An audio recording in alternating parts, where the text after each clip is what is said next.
In the world of all-electric vehicles, Nissan was technically the first brand to bring it into mass production state when they introduced the all-electric Leaf to America all the way back in 2010. Now, at the time, the Leaf was kind of a dorky hatchback that just happened to be electric, and it really didn't have the range or performance figures that people were expecting, especially when Tesla was also just hitting the market. Now, fast forward a few years, and Nissan introduced a second-generation Leaf, improving the range, but not really adding additional style to the vehicle. Well, for 2026, Nissan is ready to reinvent the segment with the introduction of this. This is the all-new third generation 2026 Nissan Leaf. As you can see, it has a design that truly stands out, and Nissan here is on a mission to make their EVs a little bit more premium because this vehicle rides on the same dedicated EV architecture that also underpins the Aria. So today we're actually out here just north of San Diego, California, because we're finally able to drive the all-new third generation Leaf. And the big question I want answered, has Nissan managed to make enough changes to their most affordable electric model to keep consumers flocking into showrooms? Stay tuned to find out.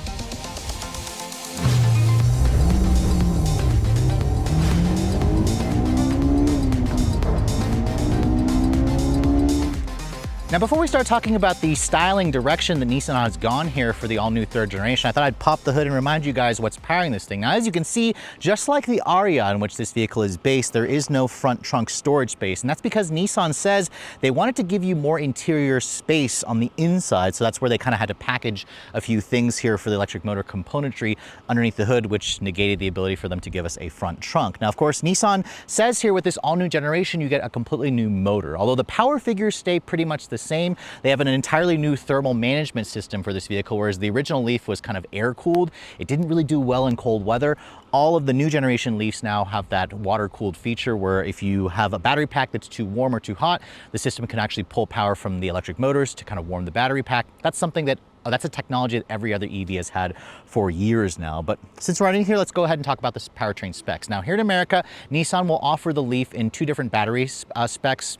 At launch, however, we're just going to get the Plus model. So you have a much larger 75 kilowatt-hour battery pack, which is good for up to 303 miles of range on the base S Plus. Now, this model here is a Platinum Plus trim, so it drops the range to 259. But when you have the Plus battery pack, you get 214 horsepower and 261 pound-feet of torque. That horsepower figure is actually the same as last year's Leaf, but you do have around 11 more foot-pounds of torque. Keep in mind, if you guys go for the smaller 53 kilowatt-hour battery pack, it'll drop the horsepower to 147 and 253 pound-feet of torque. We'll have to wait until we get a chance to drive that on a separate review. It all goes out through a 1-speed reduction gear transmission, and all Leafs remain front-wheel drive because there's only one motor on the front axle. This is kind of where Nissan could offer all-wheel drive because it rides on the same platform as the Aria, but as of this filming, they have not actually mentioned they're going to do that. Now, the company doesn't quote a 0 to 60 time. We'll try it out when we get this vehicle out on the road.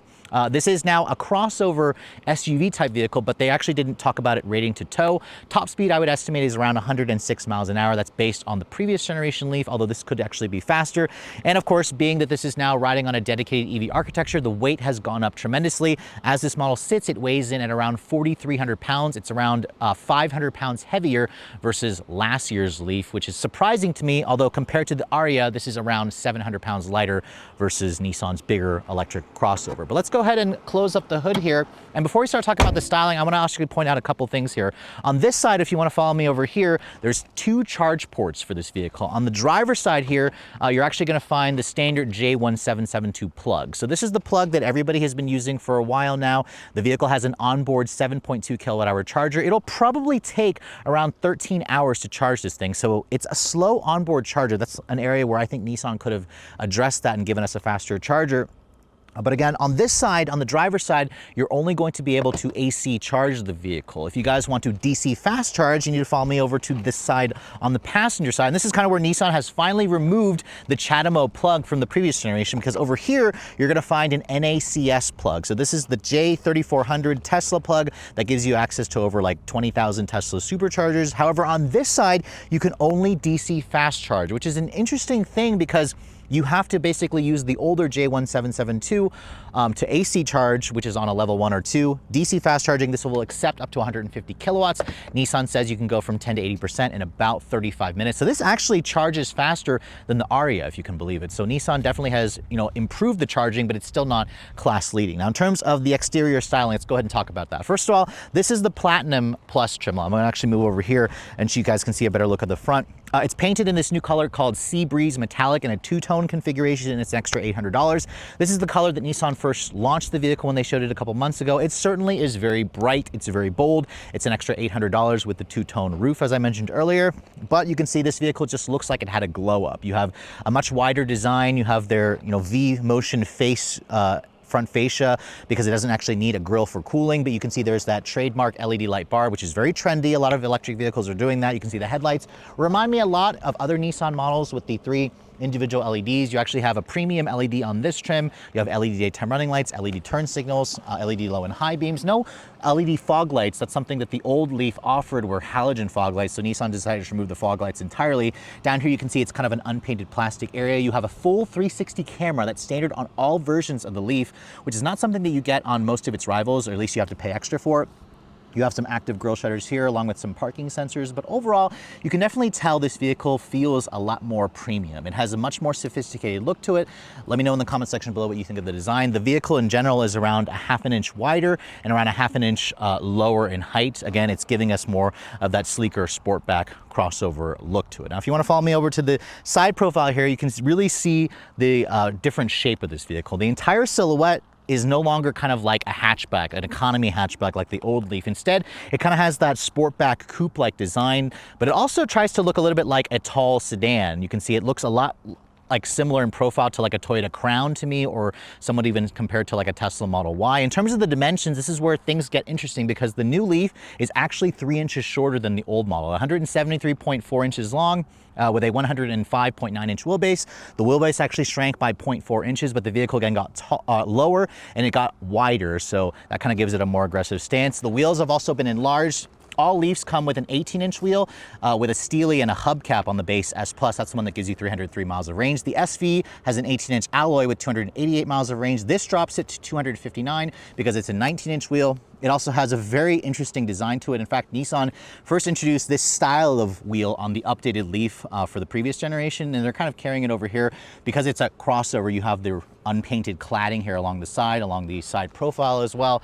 But overall, you only have around 5.3 inches of ground clearance. So this is not a vehicle you're going to be taking off-road anytime soon. The black painted roof, I think, is also a nice touch. It's necessary to kind of bring down a lot of the mass that you see up at the roof here. You also have a panoramic glass roof here on this trim, which has dimmable panels, which is kind of similar. That's something that Porsche and Audi does. And this is also the first Nissan vehicle to get these auto-retracting door handles. So these flush door handles are all there for the aerodynamics, which Nissan claims is now 0.26, among the best in the segment. You also have this kind of a D-pillar mounted handle here for the rear passenger, along with, again, this kind of sportback design here at the back of the vehicle. In fact, Nissan says the roof panel, there's some elements here that kind of remind you of like a Japanese sword, which is, kind of throwing an homage to their heritage. And then when you look at the rear, you can see, you'll be able to tell that this is a platinum trim by the additional taillight modules here. So I want you to notice there's actually 2 rectangular or oval taillight elements here. They're 3D holographic. And on the outer portion, there's actually 3. That's an homage to the company's name, because Ni basically is 2, while San is 3. That's where you're getting Nissan. And then, of course, in case you forget it's a Nissan, it spells it out here at the back. I don't particularly love this black portion here. I actually would like to see this area body colored as opposed to it being black. They don't offer that currently, but remember, the base S and the SV won't have this additional taillight portion. I actually think it looks a little bit cheaper without it. I think it should be standard across the board, but it's something that Nissan wanted to do to give you a different look. There is no rear wiper back here, but there's kind of an integrated duckbill spoiler with the third brake light. Down here on the rear bumper, you can see it's got a gloss black with some unpainted areas. You have rear parking sensors, backup camera, your reverse light is back down there at the lower area. And then if you guys want a power liftgate, that is finally available on the new Leaf, only on this Platinum Plus trim. And then when you look at the cargo area, this is kind of where the shape is reducing the cargo space slightly compared to the previous generation. You have 20 cubic feet of storage space with the seats up. The old model offered around 26 cubic feet of space. If you fold down the back seats, which you can easily do from back here because it's pretty much an easy reach. The floor is not completely flat, but it's relatively flat. It expands the cargo to around 55 cubic feet of space, which is pretty usable. But again, the old Leaf didn't have this kind of sportback shape, so that kind of added a little bit more space. There's also an underfloor storage area here, which Nissan calls divide and hide. It also has another storage shelf from this little area here. So this is kind of a nice area where you can organize your stuff, which is good because remember, there is no front trunk storage space, so keep that in mind. However, what's interesting is the fact that the Aria is around 10 inches longer, but it really doesn't offer that much more cargo space versus the Leaf. So obviously Nissan did a pretty great job with the exterior design of the new Leaf, but the interior is where you're going to be spending most of your time. And this is where Nissan, again, took a lot of information that they learned from the Aria and previous generations and applied it to the new version. As you can see, these seats in this model, I really like this color combination with the Sea Breeze blue metallic and this kind of new material that they call tailor fit. This is technically a recycled, or it's a synthetic leather that's made with 65% recyclable materials. These seats are unique to the Platinum Plus trim. I love the two-tone of the dark blue with the gray combination. The seats are also perforated. They're 3-level heated. And on the driver's side here, you have a 12-way power driver's seat with 2-person memory. On the passenger, sadly, it has a 4-way manual. The one thing this interior is missing are ventilated seats. You can't get that in the new Leaf, even at this top trim. But this trim also has a 10-speaker Bose stereo system, which even includes speakers in the headrest, which is kind of a nice upscale touch. It really makes a great first impression, especially if you guys have the old Leaf that you're upgrading into. Now, stepping inside the vehicle, it has only 5.3 inches of ground clearance, so it feels like I'm stepping into more like a sedan as opposed to an SUV, even though Nissan wants to call this a crossover. As I shut the door actually has a really solid sounding thunk. Remember, this is built on their CMF dedicated EV architecture. Now, here's the key fob for the vehicle. You can see every Leaf comes standard with their latest intelligent access key. It's their newest key, which is kind of an evolution of the previous model. It's a nice size key with the new Nissan logo. Lots of buttons here for lock, unlock. You can also power open the liftgate, activate panic function, although there's no remote start from the key fob itself, so that's a little surprising to me. Starting the vehicle up, you can see the start-stop button is right there where you'd expect it to be. It's got the newer Nissan chime, and then this model, if you guys go for the SV Plus trims it up, you'll have the dual 14.3-inch display. So this is essentially the same infotainment system we've seen from the Armada, from the Infiniti QX80, and it's here on the Leaf, which is one of their most affordable vehicles. Keep in mind, if you guys go for the base S trim or S Plus trim, you're gonna have the dual 12.3-inch display. So remember, the old Leaf had a 7-inch display here and an 8-inch display here. So this is almost twice the size. So this is definitely a big upgrade. You can see we've got wireless Apple CarPlay and Android Auto. You can see this is actually Android Auto hooked up. We've got Drew Hardesti's phone connected to it. He's an Android user, so I don't really know much about Android Auto, but I actually do like the way this looks, and it actually will put your phone background kind of in the background here, which is something that Apple CarPlay doesn't do, so it's kind of nice how Android Auto gives you that, along with Google built in, which Google built into this vehicle allows you to access the route planning features. You have the access to the Google Play Store, so you can kind of keep the vehicle updated. So this infotainment system is actually a huge upgrade. Now, in terms of the materials, the door panel you can see has this interesting cloth material, which I personally think looks really nice and feels nice, but I worry about the longevity of this, especially in this light color. You can actually see there's almost like a dark stain already there, so that's something that I'm hoping Nissan puts some kind of stain resistant thing where you could use a cleaner and clean that off. Here you can see there's that leatherette material here, the tailor fit, same thing over here. You have a silver painted plastic door handles. The windows have their latest switch gear, although the window controls, only the driver is one touch up down. I kind of think Nissan should have made the passenger at least one touch down as well. I like the new steering wheel as well. It's a flat bottom and a flat top design, or I'm sorry, it's only a flat bottom design, but it also offers tilt and telescoping. This is pretty similar to the one that they offer in the Aria with these touch sensitive buttons. You have paddles to control the regen braking, and then you can also see the digital driver's display is also slightly customizable, where you can kind of hit this button over here. You can change the meter view if you want to go to a more, I guess, display view where you can see more of the trip computer and like the GPS functionality as well. So this is definitely very impressive. The graphics have also gotten noticeably better, especially if you guys are coming from the previous generation. This trim also includes a heads-up display, which is unexpected in this class. So that's a really nice upscale touch. You can see more of that cloth material carries over here onto the dash, which over here, this is okay because you're not really gonna touch it versus the door panels. This upper area here is hard touch plastic. You have more of that softer plastic here, where this is supposed to look like the tailor fit, but it doesn't feel very soft. It just looks really upscale. Down here you can see it's pretty similar to the Aria. You have some of these touch sensitive controls, although they don't have haptic feedback. For example, the heated seat, as you can see, for the most part works, but I did notice at times it can be a little finicky, and I really wish, again, it had ventilated seats. That would have been a nice touch. If I push that button, you can see that brings up your full 360 camera, which offers trajectory, distance markers, reverse automatic cross traffic braking, and then you can also even go to like different views where you can show a curb view, you can show like an ultra wide view with an invisible hood view.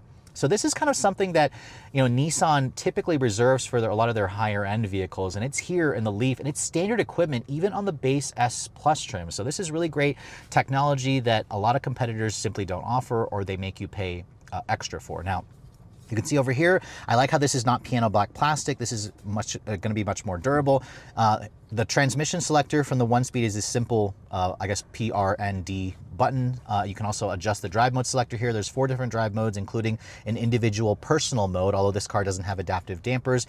E-step refers to their regenerative braking, although it doesn't offer a full 1-pedal drive feature. We'll talk about that later on in the driving scene. Then you can see here, Nissan also wanted to give you a lot of passenger space. So there's this kind of open area here, along with this little open or storage compartment, which is kind of hidden, which is nice. It's not power like it is in the Aria, and I also can notice there's some exposed screw heads there, but it's a nice little hidden storage compartment. There's also a power outlet here.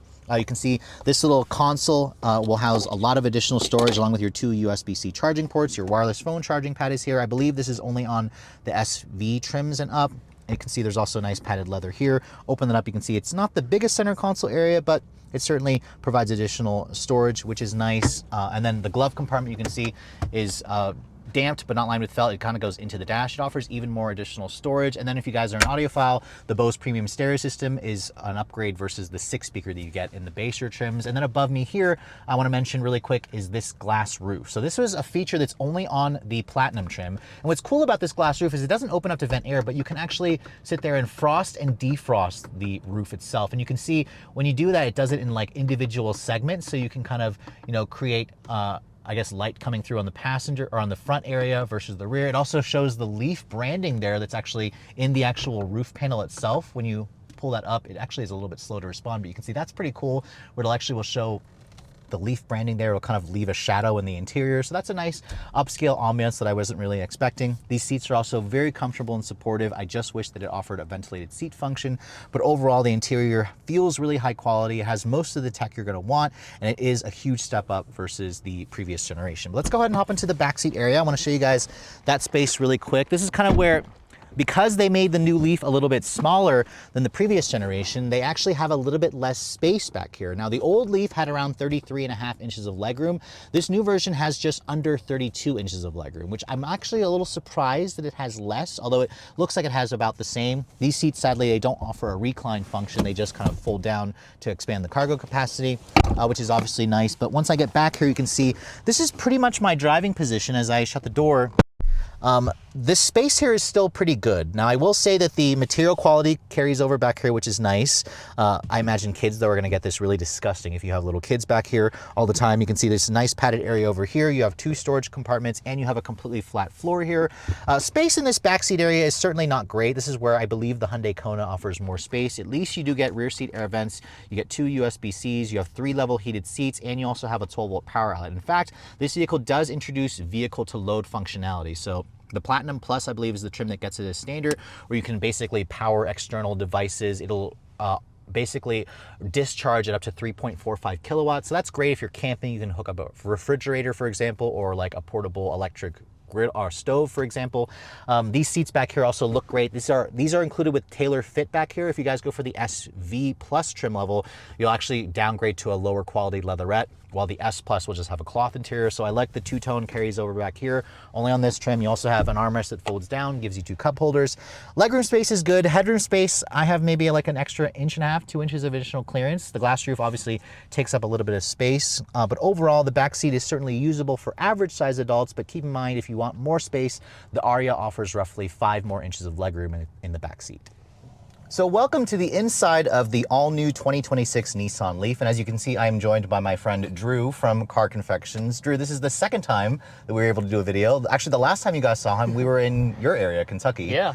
Driving the Kia Niro, the hybrid version, or not the Niro, the Sportage. But now, of course, we're driving the new Leaf. And Drew, I think you said this is your first time in the Leaf, correct? It is, actually. Okay. It's just kind of surprising. But yeah, well, I mean, that's the thing about this car, is it's always been kind of like the underdog. A lot of people just made fun of the Leaf because it was a very dorky car when it first came out, but Nissan gave it a pretty big glow up this year, especially when you look at the design, the range, the technology. This model we're driving is the Platinum Plus, so we have the bigger battery pack, 214 horsepower, 260 162 foot-pounds of torque. Nissan doesn't quote a 0 to 60 time, but let's go ahead and see what we can get when the traffic clears up here. The competitive set Nissan says is like the Kona electric, which I got 6.9 seconds in, and let's see what we can get here. It's in sport mode. Foot is to the floor. You can really feel it's limiting power initially, but okay, that's pretty level surface. We got 7.51 seconds there. What do you think of that time, Drew? Is it quick enough, slow? I think it's fine. Like, you know, you're not buying this to be a speed demon. Right. You know, ultimately, this kind of just fits into the mainstream. If you had a lot of gas-powered products, you're going to be right in that range. Right. Yeah, and that's the thing about this car is like if you're replacing an economy gas car, you're going to get into this. It's going to have plenty of power. I mean, it still delivers 262 foot-pounds of torque. It's electric, so it's instantaneous. And we have a much larger battery pack now, 75 kilowatt hours. In fact, when we started out this review, we were at 99% state of charge. It was only showing 233 miles, though, which is far short of the 259 that the EPA says. This model that we're driving, remember, has the lowest range because it's the heaviest model. It's also got the 19-inch wheels, which add more drag and weight. In fact, this car, Drew, weighs 4,400 pounds almost. Do you remember what the old Leaf used to weigh? I have no idea. So the old Leaf was 3,800 pounds. They added 500 pounds of weight to this new version. Oh, wow. And I think it's because it's built off of the Aria architecture. So they called it CMF, I think. That's what they said in the presentation, which is a dedicated EV architecture. So the Leaf, when you drive it, it actually feels like a much more premium car. And I think that's what I really like about the new Leaf is it doesn't feel like an economy car anymore. Whereas the old one was kind of like a Nissan Versa Note, which is probably why it had that dorky reputation that enthusiasts just didn't even want to touch that thing with a 10-foot pole. But nowadays, I mean, it certainly has a distinctive look. The ride quality is really good. Would you say so? It has an independent rear suspension nowadays. Yeah, it feels quite comfortable inside of this cabin. Like they were saying, they kind of designed it to feel a class above. I think it does accomplish that. Plus, when you have seats that are as comfortable as Nissan zero gravity seats, it really doesn't feel like you're in an inexpensive vehicle, and obviously this is definitely on the very inexpensive side of electric crossovers. Yeah, I mean, for this one that we're driving is just over $40,000, and it, as you said, it definitely feels like you're driving a class above vehicle. The ride is smooth, it's pretty quiet in here as well. They added a lot more sound deadening materials to this car, and it just kind of goes down the road with a premiumness that the old Leaf didn't have. Now, in terms of the dynamics, Drew hasn't had a chance to drive it. We're going to switch after we do this video, but it feels not sporty, but at the same time, the steering is pretty quick and responsive. It's electric. They've retuned, I think, the rack on the steering, so it feels like, you know, it's just a comfortable car. It's not going to win any drag races, obviously, or, you know, be the kind that you're going to attack your favorite back road on. But I was just saying to Drew earlier, they should do a Nismo version of this thing, wouldn't you say? Like a Nismo version with all-wheel drive and 400 horsepower would be freaking awesome. Because, I mean, 7.5 seconds is fine. And if you guys are coming from like the Nissan Kicks, which, Drew, you were saying earlier is about the same size of this vehicle, this is probably 2 seconds faster to 60. Yeah, exactly. So you are getting that benefit there. This car also comes with their latest 14.3-inch display, dual 14.3-inch displays. It has Google built in, it has route planning, although this infotainment system is actually better than the one that's in the Aria, which, at least for now, doesn't really make sense. Nissan did get rid of their true one-pedal drive feature that they had in the older Leaf. They were claiming that there were certain like regulations and stuff that they were dealing with in Japan, which forced them to just remove it. But you still have their E-Step functionality, which gives you 4 different levels of regen.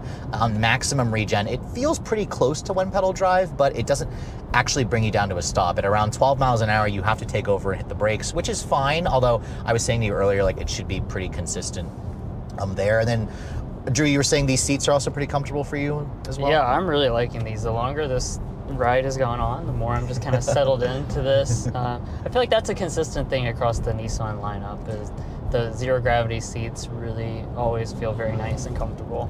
Yeah, the zero gravity seats, and then this material is called Tailor Fit, which is like a synthetic leather. They said it's made from 65% recyclable materials. And actually, Drew, this is the same material that Infiniti uses. I think you guys just had a QX60. Oh, yeah. Although the Sport, I think, doesn't have the tailored fit, the baser trims do. But yeah, I mean, for a synthetic leather, the only thing I wish it had was just ventilated seats.